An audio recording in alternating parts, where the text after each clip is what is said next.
The notion that global warming is a satanic mission to undermine Jesus may seem far-fetched and unfounded to many, but it is a concept that has gained traction in certain circles.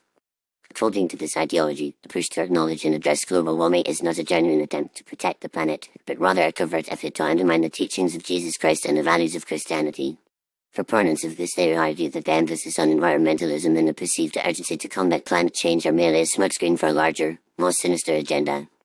At the heart of this conspiracy theory is the idea that Satan, or the forces of darkness, are seeking to supplant the authority of God and Jesus on earth. By creating a global crisis like climate change, these dark forces aim to distract humanity from its spiritual purpose and redirect its focus towards earthly, material concerns. The argument goes that by embracing the climate change narrative, people are unwittingly buying into a satanic agenda that seeks to undermine the values of faith, family, and traditional morality. One of the key ways in which global warming allegedly undermines Jesus is by promoting a form of secular, earth-worshipping paganism. According to this view, the emphasis on environmentalism and the reverence for the natural world are a form of idolatry, where humanity is encouraged to worship the creation rather than the creator. This, it is argued, is a direct challenge to the biblical account of creation, where God is clearly established as the sovereign ruler over the earth and all its inhabitants. By elevating the status of the earth and its ecosystems to a level of reverence and worship, the forces of darkness aim to displace God from his rightful position as the center of human devotion. Another way in which global warming supposedly undermines Jesus is by fostering a sense of fear, anxiety, and despair. The constant barrage of apocalyptic predictions and dire warnings about the consequences of climate change can create a sense of hopelessness and powerlessness, leading people to question the notion of a benevolent, loving God. This, it is argued, is precisely the intention of the forces of darkness, who seek to erode humanity's faith in God and replace it with a sense of desperation and futility.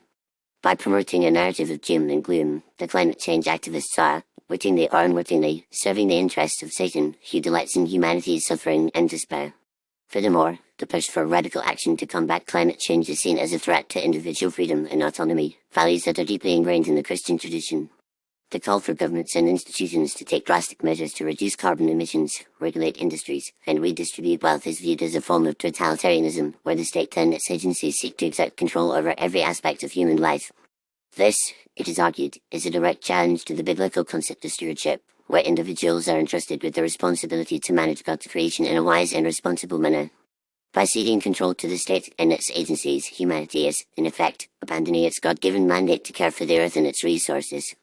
In conclusion, while the idea that global warming is a satanic mission to undermine Jesus may seem far-fetched to many, it is a notion that has gained traction in certain circles. The argument that the climate change narrative is a covert attempt to undermine the teachings of Jesus Christ and the values of Christianity is based on a range of factors, including the perceived idolatry of environmentalism, the fostering of fear and despair, and the threat to individual freedom and autonomy.